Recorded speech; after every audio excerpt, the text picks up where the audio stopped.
With this lesson, we're going to move to the key of C. I know some people say that C is the people's key.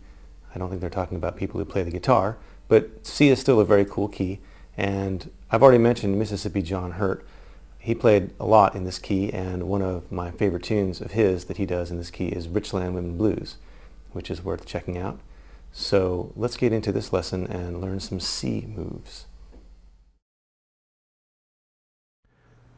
Now we're going to move to the key of C.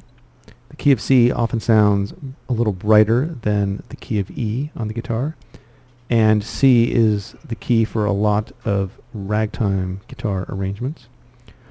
We're going to start off with a tune that just stays on a C chord, and we'll look at how to get the alternating thumb to work over a C chord and how to get some of the same syncopations and pinches we've been using in the key of E, how those will work now that we're in the key of C. So we'll start off with a C chord, and our bass is going to go between the 5th and the 4th string. So this should feel familiar by now. And we are going to hold down the whole chord just because we're going to be using this note here, this index finger on the 1st fret of the 2nd string. We're going to be using that for the melody quite a bit.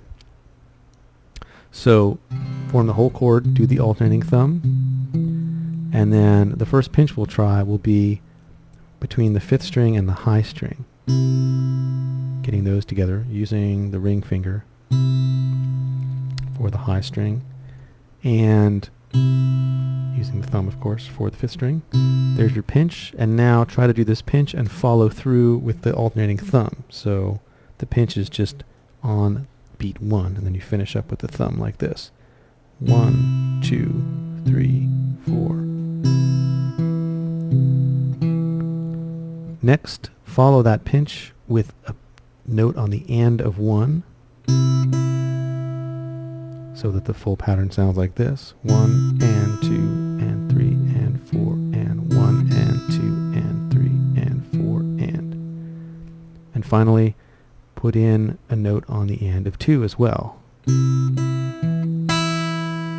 1 and 2 and follow through with the bass pattern after that. 1 and 2 and 3 and 4 and 1 and 2 and 3 and 4 and. You may have noticed that we're back to a straight eighths feel with this set of exercises.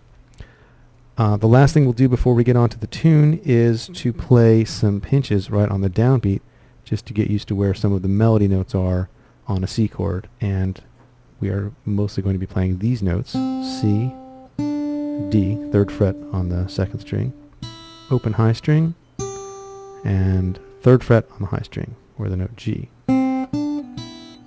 That's what we're interested in, and so try doing those in that order, right over a steady bass, which will sound like this. It'll just be a set of pinches. 1,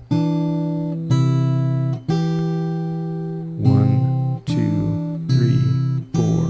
1, 2, 3, 4. When all that feels comfortable, then let's move on to the next tune we're going to do.